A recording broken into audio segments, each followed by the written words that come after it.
இல்லை தான் அந்த ஸ்கிரிப்ட்லேயே வந்து ஒரு பெரிய அட்வான்டேஜ் என்னன்னா ஒரு ஈரி எஃபெக்ட்ன்றது அந்த ஒரு ஒரு ஆம்பியன்ஸ்லேயே அவங்க ஸ்கிரிப்ட்லேயே ஃபார்ம் பண்ணி வச்சுருந்தார். லைக் எவ்ரி சீன் பார்த்தீங்கன்னா மலைக்கு முன் மலைக்கு பின் மலை அப்படின்ற மாதிரி தான் டிஸ்கிரிப்ஷன்லேயே இருக்கும்.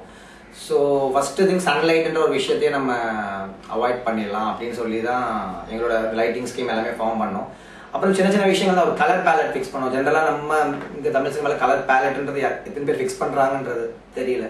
அந்த சீன் தகுந்த மாதிரி அவங்க இஷ்டத்துக்கு மாற்றிக்கிட்டு கலர் ஸ்கீம்ன்றதெல்லாம் மெயின்டைன் பண்ணுறதில்ல. ஸோ அப்படி பண்ணாலும் என்ன பண்ணுவாங்கன்னா போஸ்ட்டில் உட்காந்து ஏதோ ஒரு டோன் ஃபிக்ஸ் பண்ணுவாங்க. ஸோ அந்த மாதிரி தான் கலர்ஸ் கூட இது வரைக்கும் நம்ம ஒர்க் பண்ணியிருக்கோம். ஸோ அந்த மாதிரி இருக்கக்கூடாதுன்னு சொல்லிட்டு we just fixed colour palette. So grey அப்படின்றது தான் எங்களோட கலர் பேலட்டாக இருந்துச்சு. ஏன் கிரே அப்படின்னும் போது எங்களுக்கு வந்து இந்த ஸ்கிரிப்டில் வந்து ஒரு கலர் வந்து ப்ரிடாமினெண்ட்டாக இருக்கணுன்றதுக்காக இருந்துச்சு. தட் இஸ் கால்ட் இந்த ரெட் இன்ஸ்டிங்க்னு ஒரு படத்தில் நீங்கள் சீன்ஸில் பார்த்துருப்பீங்க. ஒரு ரெட் கலர் ஒரே ஏதோ ஒரு ப்ராடக்ட் வந்து ரெட்டோட வாட்டரோட மிக்ஸ் பண்ணும்போது ஒரு சின்னதாக அந்த ஹீரோக்கு ஒரு இன்ட்யூஷன் வரும். இன்ஸ்டிங் டு இன்ட்யூஷன் அது ஓமன் அப்படின்ற மாதிரி தான் அதை நாங்கள் ட்ரீட் பண்ணியிருந்தோம். ஸோ இந்த ரெட் கலர் ரொம்ப டாமினேட்டிங்காக இருக்கிறதுனால படம் ஃபுல்லாகவே வந்து அந்த கிரே ஸ்கேல இருந்துச்சுன்னா அந்த ரெட் எங்கெங்கே வருதோ அப்போ அது ஹைலைட் ஆகும் அப்படின்னு. பட் அந்த நாங்கள் டோன் ஃபிக்ஸ் பண்ணது ஓகே, எங்களால் எங்கெங்கே செட்ஸ் போட முடியுமோ அதெல்லாம் எங்கள் கண்ட்ரோலில் இருந்துச்சு. எங்கெங்கே காஸ்டியூம்ஸ்லாம் எங்கள் கண்ட்ரோலில் இருந்துச்சோ, எங்கெங்கே ஆர்டிஸ்ட்கான காஸ்டியூம்ல எங்கள் கண்ட்ரோலில் இருக்கும்போது ஓகே ஆச்சு. வென் வி கேம் அவுட்டோர் தான் எங்களுக்கு ரொம்ப ப்ராப்ளமாக இருந்துச்சு. பட் அதுக்கும் ப்ரொடக்ஷனால் ரொம்ப சப்போர்ட் பண்ணாங்க. ஃபர்ஸ்ட் டே இந்த ஜூனியர் ஆர்டிஸ்ட் ஏஜென்ட் அவங்களாம் சொல்லி பார்த்தோம், இந்த மாதிரி எந்த வார்ம் கலர்ஸ்லையுமே எந்த ஜூனியர் ஆர்டிஸ்டும் வரக்கூடாதுன்னு சொல்லி இன்ஸ்ட்ரக்ஷன்ஸ் கொடுத்தோம். பட் வழக்கம் போல் அவங்க வந்துட்டாங்க. ஸோ அன்றைக்கெலாம் எங்களால் ஷூட் பண்ணவே முடியல. திருப்பி ப்ரொடக்ஷனில் பேசி ஜென்ரலாக ஜூனியர் ஆர்டிஸ்ட்டில் யாருமே காஸ்டியூம்ஸ்லாம் தச்சு கொடுக்க மாட்டாங்க. ஸோ இந்த படத்தில் நாங்கள் அது பண்ணோம். எல்லாருக்கும் ஒரு 100-150 ஜூனியர் ஆர்டிஸ்ட்க்கு எப்பயுமே எங்கள் கலர் ஸ்கீமில் காஸ்டியூம்ஸ்லாம் ரெடி பண்ணி கொடுத்தோம். அதே மாதிரி லொக்கேஷன்ஸ் ஒரு மெயினாக ஒரு அப்பார்ட்மெண்ட் பில்டிங் ஷூட் பண்ணியிருப்போம். அது வந்து ஒரு கிரே கலர் அப்பார்ட்மெண்ட் பில்டிங். அது வந்து அதுக்கான ஒரு ஆல்டர்னேட் பார்த்தீங்கன்னா ஒரு 50 to 100 லொக்கேஷன்ஸ் பார்த்துருப்போம். நாட் ஓன்லி இன் சென்னை, நான் இங்கே கூட கிடைக்காதுன்னு சொல்லிட்டு we went to Cochin try பண்ணி பார்த்தோம், ஹைதராபாத், பாண்டிச்சேரிலாம் ட்ரை பண்ணி பார்த்தோம் அப்பார்ட்மெண்ட்ஸ் எங்களுக்கு கரெக்டாக வேணும்னு சொல்லிட்டு. பட் எங்குமே கிடைக்கல. கடைசியில் பார்த்தீங்கன்னா நம்ம வடப்பழனி ஆப்போசிட்டில் இருக்கிற தோஷி கார்டனில் தான் அதை ஷூட் பண்ணோம், அந்த அப்பார்ட்மெண்ட் எக்ஸ்டீரியர். அது கிரே கலர். அப்புறம் இன்னொரு பெரிய ப்ராப்ளம் எங்களால் ஃபேஸ் பண்ண முடியுது. ஏன்னா இப்போ வர புதுசாக கன்ஸ்ட்ரக்ட் பண்ணுற எல்லா அப்பார்ட்மெண்ட்ஸ்லையும் பார்த்தீங்கன்னா கார் பார்க்கிங் வந்து அந்த பேஸ்மெண்ட் லெவல்லே இருக்கும். ஸோ பேஸ்மெண்ட் வந்து வீடாக இருக்காது, கார் பார்க்கிங்காக இருக்கும். அண்ட் காம்பவுண்ட் வால்ஸ்லாம் ரொம்ப ஒட்டியே இருக்கும். ஸோ அதனால் அந்த ஹியூஜ் பிளாக்ஸ்லாம் நம்மளால் கிரியேட் பண்ண முடியாத ஒரு கன்ஸ்ட்ரெயின் இருந்தது. சரி, அதுக்காகவும் அந்த ஆஸ்பெக்ட் ரேஷியோ ஃபிட் ஆகிறதுக்கான ஒரு அப்பார்ட்மெண்ட் வேணும்னு சொல்லிட்டு தான் அப்புறம் இந்த அப்பார்ட்மெண்ட் கொடுக்கல. அவங்க செக்ரட்டரி அவங்கலாம் ரொம்ப ஸ்ட்ரிக்டாக இருந்தாங்க. ஷூட்டிங் கொஞ்சம் கிளாஸான அப்பார்ட்மெண்ட்னால ஷூட்டிங்லாம் பண்ண டிஸ்டர்ப் பண்ணுவீங்கன்னு திருப்பி சங்கர் சார் இன்ஃப்ளூயன்ஸ்லாம் கொஞ்சம் யூஸ் பண்ணி அவங்களை ப்ரெஷர் பண்ணி ஒரு 8 days மட்டும் வாங்கி கொடுத்தாங்க. ஸோ கன்ஸ்ட்ரெயின்டாக தான் இருந்தது. 8 daysல அந்த ஒரு பெரிய எபிசோட முடிச்சது. ஸோ அந்த கலர்ஸ், இந்த ஒரு அட்மாஸ்பியர் இதெல்லாம் சேர்ந்து தான் நீங்கள் கேட்ட அந்த ஏரியானா எஃபெக்ட் வந்து இந்த படத்தில் ஃபார்ம் ஆச்சு. ஸோ எல்லாமே ஒரு ப்ரீ விஷுவலைஸ் பண்ணி பண்ணது தான். எதுவுமே ஒரு ஸ்பாட்டில் அப்படியே ஒரு கிடைக்கிற விஷயம் கிடையாது. ஸோ ஈரமோட சக்ஸஸ் பொறுத்த வரைக்கும் அதோட ரொம்ப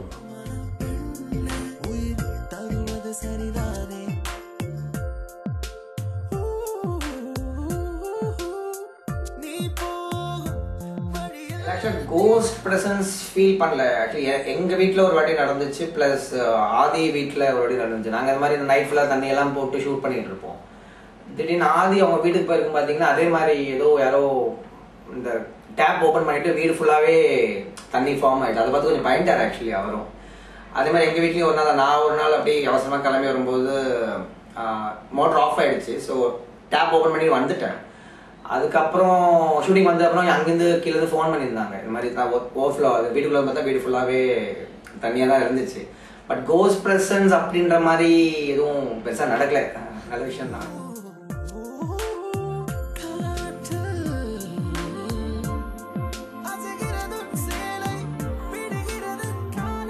சேலஞ்சிங் அப்படின்னாமே எங்களுக்கு எக்ஸ்டீரியர் வந்தாலே பயங்கர சேலஞ்சிங் ஆகிடும். ஏன்னா நாங்களே ஜோக் அடிச்சுக்கிட்டு இருப்போம். ஆக்சுவலி வெயில்னு ஒரு படம் டைட்டில் வச்சுட்டாங்க. நம்ம ப்ரீவியஸ் படம் வந்து வெயில்னு டைட்டில் வச்சுட்டாங்க.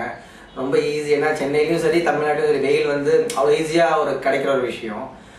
ஈரம்னு வச்சுட்டோம், பட் எப்போ பார்த்தாலும் வெயிலாகவே இருக்கும். ஸோ நாங்கள் என்ன கரெக்டாக சீசன் நடக்கும்போது செட்டில் மாட்டிக்கிட்டோம். அந்த ஆர்டிஸ்ட் டேட்ஸ் செட்டு போட்ட ஒரு கன்ஸ்ட்ரெயினில். ஸோ அவுட்டோர் வரும்போது வெயில் வந்து அதிகமாக அடிச்சுக்கிட்டு இருக்கும். ஸோ படம் ஃபுல்லாக பார்த்தீங்கன்னா வெயில் நீங்கள் பார்த்தே இருக்க முடியாது. ஆல்மோஸ்ட் எல்லாம் அவுட்டோர்ஸ்லையும் நல்ல ஒரு நார்மல் டெம்பரேச்சரில் இருக்கும்போது தான் ஷூட் பண்ணோம். ஸோ ஏன்னா ஏர்லி மார்னிங் போயிட்டு சன் ரைஸ் ஆகிறதுக்கு முன்னாடியே ஒயிட் ஷார்ட்ஸ்லாம் எடுத்துட்டு திருப்பி சன் வந்ததுக்கப்புறம் அதை ஃபுல்லாகவே எங்களால் இருக்கிற டிஃப்யூஷன்ஸ்லாம் வச்சு கண்ட்ரோல் பண்ணி அந்த ஓவர் காஸ்ட் ஃபேஸில் கொடுத்துட்டு அதுக்காக லைட்ஸ் இன்க்ரீஸ் பண்ணுறது, பேக்ரவுண்டில் வெட் பண்ணுறது அப்படின்னு அந்த அவுட்டோர் ஷூட்டிங்னாலே கொஞ்சம் டஃப்பாக தான் இருக்கும். டோட்டல் டீமுக்கும் அந்த அந்த மூடு, அந்த ஈரி லுக், அந்த வெட் லுக் கொடுக்கறதுக்கு வந்து ரொம்ப டஃப்பாக இருந்தது.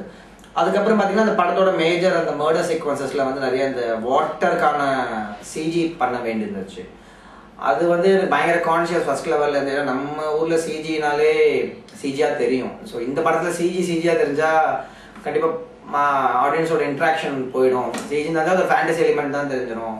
ஸோ அது வாட்டர் தான் ரியலிஸ்டிக்காக இருக்கணும். திருப்பி செகண்ட் ஹாஃபில் தான் அது வந்து ஒரு ஸ்பிரிட்ன்ற மாதிரி ரிவீல் ஆகணுன்ற மாதிரி ஸ்கிரிப்ட் இருந்ததுனால அதுக்கு நிறைய ஹோம் ஒர்க் பண்ணோம். அதுக்கு ஒரு ஹெச்டிஆர்ஐன்னு சொல்லிட்டு ஒரு ஐடானமிக் ரேஞ்ச் இமேஜின்னு ஒரு டெக்னாலஜி அடாப்ட் பண்ணிட்டு அதுக்கான ஒரு ஹோம் ஒர்க். அது சீக்வன்ஸே ரொம்ப கஷ்டம் தான். ஒரு சிம்பிளாக ஒரு ஷார்ட், ஒரு வாட்டர் டிராவலிங் ஷார்ட் எடுக்கிறதுக்கு ஒரு 5 லேயர்ஸ் எடுக்க வேண்டியது இருக்கும். Background plate, water reference, without water reference, silver பாலோட ஹெச்டிஆர்ஐ அப்படின்னு ஒரு காம்ப்ளிகேட்டட் ப்ராசஸ். அது பண்ணோம். அது பண்ணுறதுக்கு இன்னும் பெட்டராக எங்களால் என்ன முடிஞ்சதுன்னா அதோட சீக்வன்ஸ் ஸ்டோரி போர்ட் ரெடி பண்ணோம். ஸ்டோரி போர்டும் இந்த ஜென்ரலாக பெயிண்டிங் பண்ணி தான் வரைஞ்சி தான் ஸ்டோரி போர்ட் ரெடி பண்ணுவாங்க. இது சேம் லென்ஸ்லாம் வச்சுட்டு ஒரு ஆல்மோஸ்ட் ஒரு விர்ச்சுவல் ஸ்டோரி போர்டு தான். ஒரு 3Dயில் வந்து இந்த சேம் லென்சிங், சேம் டைமென்ஷன்ஸ்லாம் வச்சு ஒரு ஸ்டோரி போர்ட் ரெடி பண்ணது அந்த சிஜி டீமோட எங்களுக்கு கொஞ்சம் யூஸ்ஃபுல்லாக இருந்தது. எங்களுக்கு அந்த டஃப்னு எல்லாமே தெரிஞ்சது. ஸோ எக்ஸிக்யூட் பண்ணும்போது அது ஈஸியாக இருக்கணும்னு சொல்லிட்டு அந்த டஃப்பாக முன்னாடியிலேருந்தே கொஞ்சம் கொஞ்சமாக டைல்யூட் பண்ணி எல்லாத்துக்கான ப்ரிப்பரேஷன் பண்ணதுனால பெருசாக டஃப்பாக தெரியல, கொஞ்சம் எல்லாமே ஈஸியாக. But it took time. So அதுதான் எல்லாமே ஈரம் நீங்கள் நிறைய நாள் ஷூட் பண்ணீங்க அப்படின்னு சொன்னாங்க. பட் ரீசன் வந்து அந்த ஒரு பர்ஃபெக்ஷனுக்காக தேவைப்பட்டுச்சு அவ்வளோ டைம்.